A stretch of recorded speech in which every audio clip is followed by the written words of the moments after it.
Let's bring you on stage now, Chris Cook. Chris Cook has what he and I believe to be the first and only oil and gas opportunity zone fund. This is the Elite Opportunity Fund, acquiring, producing, cash flowing minerals and royalties in Texas, Louisiana, and Pennsylvania. Chris, there you are. I see you looking good. How are you? Add Patrick Hoogendijk as well to the. Oh, that's right. Patrick. Hey, Patrick. Good to see you. Good to be here. Thanks, Jimmy. Absolutely. So without further ado, Chris, please take it away.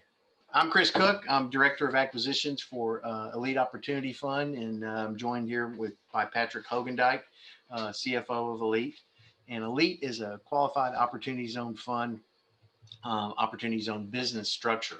And Elite invests in qualified opportunity zone businesses that operate in qualified in opportunity zones to find, source, and aggregate producing mineral and royalty interests. Specifically, we target high potential, what we believe has high development opportunity growth areas in Texas under best-in-class rock and operators. And by so doing, we help rural bypassed net out migration areas that have existing oil and gas development, and we bring jobs and liquidity to these basically remote areas. So here we are. Give you a quick introduction to minerals and royalty. The U.S. is the only country in the world that allows private ownership of minerals. So when an oil company wants to develop and drill oil and gas wells, it goes to the mineral owner and negotiates oil and gas lease. And in so doing, they give the mineral owner a royalty interest, a cost-free interest in the production. And as a result of that, there's about 12 million private owners in the United States owning minerals and royalty that produce. And the majority of those folks are over 60 years old. These interests share the reserves with the exploration production companies, but not the expenses. And our company does not drill, complete, or operate oil and gas wells. Instead, we identify motivated sellers of undivided and diversified mineral interests under high-quality reservoirs and healthy operators that achieve best-in-class results.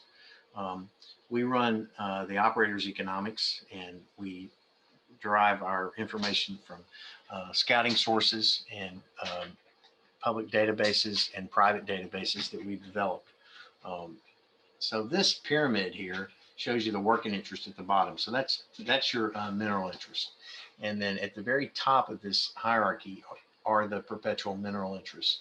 And these interests do not expire, and they have first priority claims in case of any kind of financial disruption of the oil and gas space, specifically what's going on now, where many oil companies are going bankrupt. So the royalty owner gets paid before anybody gets paid. If the royalty owner doesn't get paid, the oil and gas lease terminates. If the oil and gas lease terminates, then the oil company has no assets. So it doesn't happen. So basically, these cash flows are protected. And mineral funds like Elite succeed because they're built to behave differently during volatile pricing and activity cycles, which is what we've seen. We take advantage of the natural strengths of the areas that we target. These interests throw off cash in any environment. So even if operators are having trouble or actually losing money on their production, as they did in March when the COVID outbreak really hit the country and killed a lot of demand for liquid oil and gas products, the royalty interest owners still get paid, and they get paid without any cost or expense. So by doing this, we create a hybrid, what essentially is sort of a hybrid financial commodity instrument, which is actually real estate that participates in the best-in-class rock and operators. And we model and underwrite these interests at about a 30% discount net present value. So we take these cash flows and predict those and run those out with no anticipation of future development, which is unrealistic because future development does occur, but we underwrite those at the current cash flow and the current pricing. So that's we're able to do that because we've identified motivated sellers. As you can see here, those 12 million owners amount to about $500 billion worth of value in the United States. That yellow portion of that circle is private lands. Federal lands are just that little blue segment of that circle. So you've heard a lot about that in the news lately, about trying to ban possibly fracking being reduced or eliminated on federal lands. That's actually a very small part of the total amount of U.S. production. But if that was to occur, that would actually reduce supply and would help the domestic market. As I mentioned, we underwrite these assets at about a 30 MPV, and that ensures that we get our capital back in 4 years or less.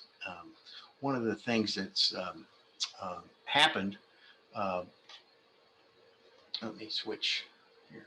One of the things that's happened in the last several years is that the minerals and royalty market has been a very profitable niche asset class, but it's not been very publicly visible. But starting about 2015, several mineral and royalty companies went public: Viper, Blackstone, Kimball, Falcon, and Brigham. And those public mineral and royalty companies comprise about 2% of that $500 billion private mineral market. But they have rounded out the ecosystem associated with the mineral and royalty market, providing a guaranteed exit, as well as the highest price valuation of mineral and royalties because of their low cost of capital. So what Elite does is we go in, we identify these motivated sellers, we benefit from the maturation of the space, and we operate solely in opportunity zones. So to take a quick trip on what's occurred over the years, in the last century, all the drilling was essentially vertical for most of the last century. In the 80s, operators started developing tight gas sands, and they initially started out with a lot of acreage per vertical well, and then they discovered they could drill more and more wells, per acre.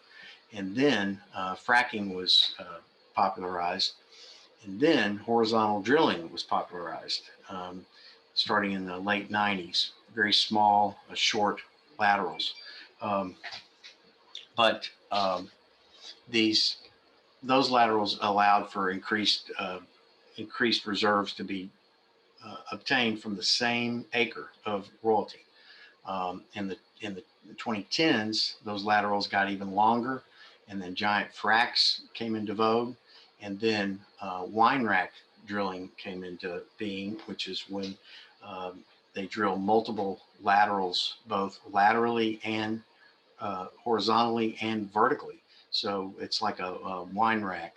So what would be one vertical well in the past can be up to 20 horizontal wells, both spaced out both vertically and horizontally.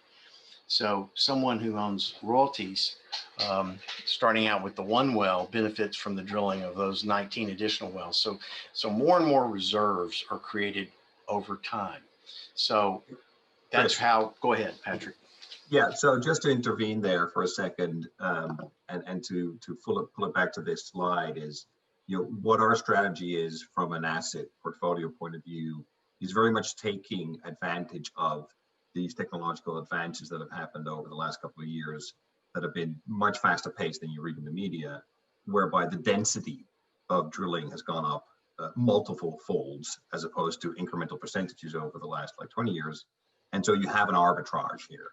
And that's in essence what this is. It's a long play arbitrage, and it's our ability through our people on the ground and the years of experience that specifically Chris has to find sellers that are motivated to sell for whatever reason of their mineral and royalties, which is perpetual ownership, and then aggregate those. And these can be chunks of like 500,000, a million, et cetera. Aggregate them to roughly 10 to 12 million portfolios and sell them on to the bigger players who are publicly traded, and have this continuous hunger to eat up large chunks to be able to provide the returns that they promise their public shareholders.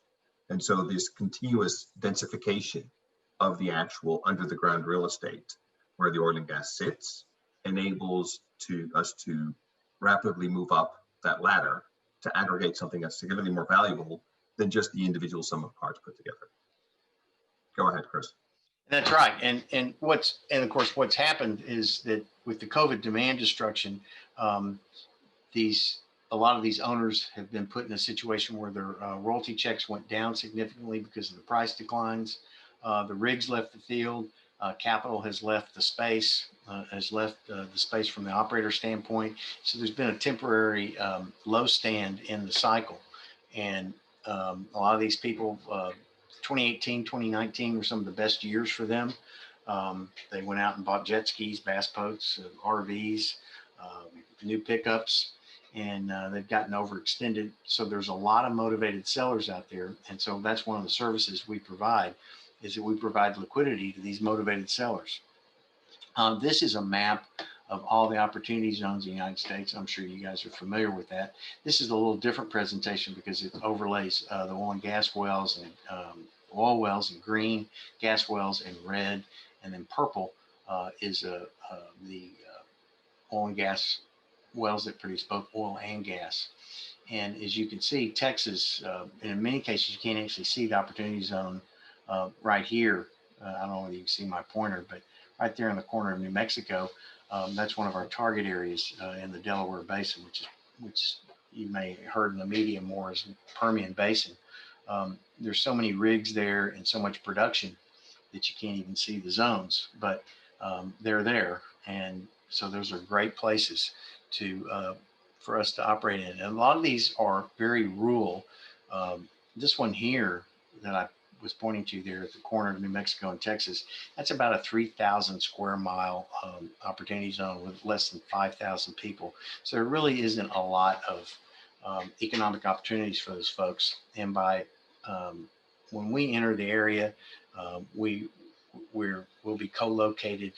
We're co-located in these opportunity zones. So we do bring economic activity to the area. We bring people to the area. And of course, we're providing liquidity.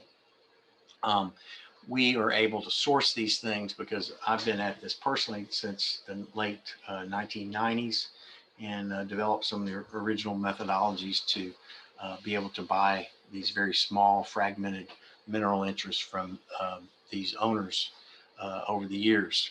And we're just at a phenomenal time right now because of what's happened. This is some stats. There's, as you guys know, there's 8,700 some odd opportunity zones in the United States. In our first 4 opportunity zones that we've targeted for acquisition, there's over 176,000 mineral and royalty owners, amounting to about $13 billion in value. So we don't have to have much penetration to generate a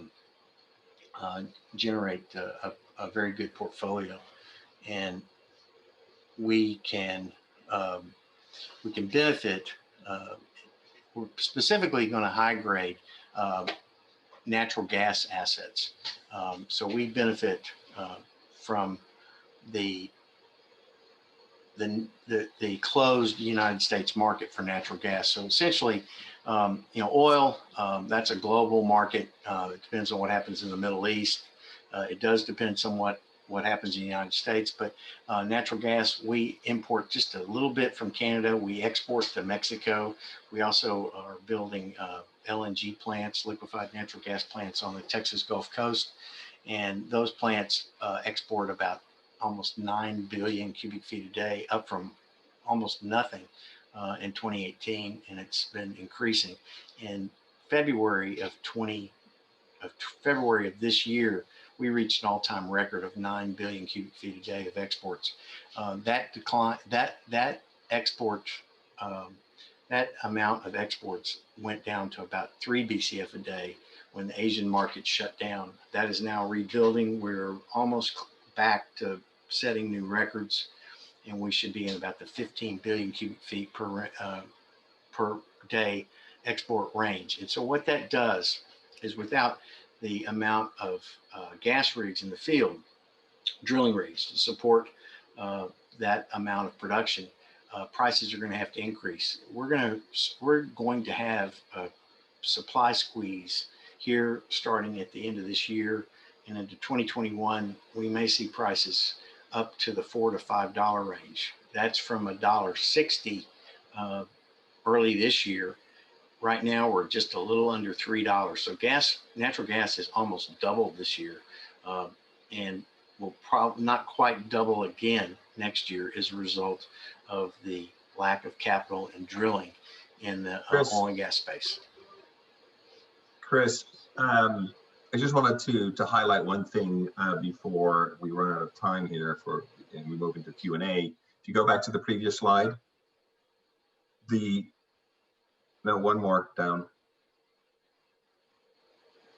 Yes, so the lower right-hand corner, we talk about active portfolio management. We can talk about that for hours, of course, especially because that's my background. So I love hearing myself talk. I talk about it for hours, but there are a couple of points that I'd like to make here specifically.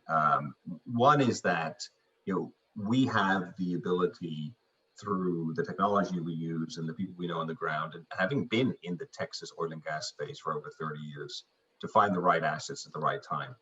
The QOZ structure also allows us the patience to find the right assets. And so we underwrite our assets at the buy at anywhere between 25 to 30% discount to present value. And that's very important because we want to make sure that our investors make money irrespective of whether commodity prices go up or down, and irrespective of whether more drilling is done on the assets that we own. Now, we know that whether a market is going up or down, even in complete busts of the oil and gas space, drilling continues. And so that's always there. But we want to make sure we keep a base level here, which shows a good return. And so we buy at 30% discounts. If you do the math around that, the type of wells or clusters of wells we buy and the cash flows that are generated by these ensure that we pay back our investment within a 3 to 4 year time period. And everything after that, of course, is gravy, purely from a cash yield point of view. We assume and we go after specific areas where infill drilling happens. So you get a doubling or tripling or quadrupling of the number of wells under the ground. And that gives you your capital gains on that specific asset, especially in high density regions. And of course, based on our own analysis, we believe that both oil and gas prices are going to go up. Specifically, gas prices are going to go up.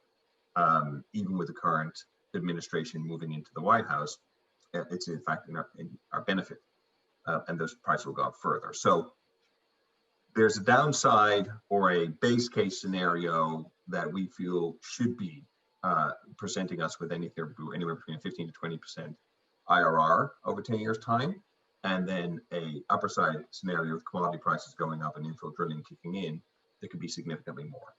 And then you place that into the QOZ structure and the tax benefits surrounding the capital gains where most of the money will be made with this strategy. And you're looking at something that I think is very interesting for investors who like to diversify away a little bit from real estate. There's plenty of opportunity there as well. Chris, back to you. Exactly. And we're able, and just to quickly go through these slides, we're able to use some very sophisticated data science techniques to identify best-in-class operators, which operators get the most reserves per foot, which ones have the lowest operating costs. So we can determine which one is going to be, what operators and what particular assets are going to be the best. And this is a confluence of a lot of events. The demand destruction, the stressing of the sellers, and the fact that their royalty payments have declined, and that also creates further stress that allows us to underwrite these assets at a low point in the commodity cycle, where we redeploy that income back into new assets, which does build the portfolio up for the ultimate tax-free sale at the end of 10 years plus, as well as and so the combination of high declines, lower pricing, the absence of drilling activity is going to be quite a shock, has been quite a shock to these mineral and royalty owners, many of which do depend on this income. And they have life events. They may have to send a kid to college, have a family dispute, health issues, whatever it is, and they have taxes to pay from last year's income that they may not have set aside money for. So, so we're taking advantage of and providing a benefit to these local communities as well. But we're taking advantage of those low prices. We're taking advantage of the fact that these assets will continue to be developed over time, and we're really more of a strategy that can work very well outside of the opportunity zone structure.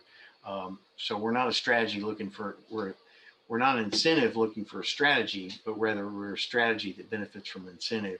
And there's plenty of opportunity within the opportunity zones for us to take advantage of it. And how we're able to do that and stay within the opportunity zone guidelines is that these assets are where our trader business associated with our qualified opportunity zone business is the aggregation of these assets. And so that is allowed under the regs. So go ahead, Jimmy. All right, gentlemen. Well, I just wanted to let you know I'm giving you the hook here in a minute because I gotta wrap up this presentation and get over to the happy hour mixer that I'm hosting. We're running a little bit over. I know we started a little bit late for you guys, so I'm giving you a little bit of leeway. But if you want to wrap things up in a minute or two, that'd be great. I did get a question in here actually for you guys too, if I can mix it up a little bit. Oh, please. Is it true that fracked wells are diminished 90% in the first 3 years? Probably not quite 90%. It depends whether it's gas or oil. But they do, there is a significant decline in the first few years. Gas wells can be up to 60 to 70% depending on the quality, but that tail can last for 30 years. So that's essentially what you're underwriting. And then you sit there and you own the asset based on that tail. We underwrite on that tail, and someone comes in and drills one of those wells. We get that giant cash flow for the first couple of 3 years. So just to elaborate there very briefly, it's absolutely true that they diminish very quickly, frac wells, right? But the way to imagine it is that it's under the ground, it's the circle where the pipe is, and the frac around it is relatively small. And so what Chris was referring to earlier, which is the ability nowadays for operators to do what they call wine rack drilling, is basically when you look at a wine rack, head on, and you see all those bottles and they're staggered ever so slightly. You can put, instead of one well, in a relatively same unit, so of which we own the minerals all the way to the center of the earth, you can put anywhere between 10 to 20. And so as they do the first drilling, which doesn't always work properly, and they figure out how to deal with the rock that's there, the next one and the next one, the next one become less and less costly to drill. And as they start generating more and more money for the operator, his incentive is to stay in one spot and just drill that wine rack. And that's what we take advantage of. So the question was on the mark. It is absolutely true that they diminish significantly. It's anywhere between 70 to 90% the first 3 years. We underwrite that tail initially to make sure we make the money with a 30% discount. And then of course we make the upswing with the wine rack. Very good. Anything else you gentlemen want to say to wrap things up here, and where can we go to learn more about the fund? Jimmy, do you have the website link? Can you put that on the chat? I did post the link. It was eliteopfund.com, and I did post that link just a few minutes ago. Post it one more time. There's a contact box there, and if you fill that in, we'll get back with you. And I think you'll be sending this deck out. And I will. And we can talk a lot more. We can get a lot further into the weeds on here in this, but basically I've been doing this for 35 years, and work for major oil companies. And this is the gift that keeps giving, buying minerals and royalty. And just very happy to have the opportunity to put it in a opportunity zone structure. We benefit from a 15% percentage depletion deduction right off the bat. And then you have the opportunity zone, which is, you know, the ultimate gift, which is the tax-free sale.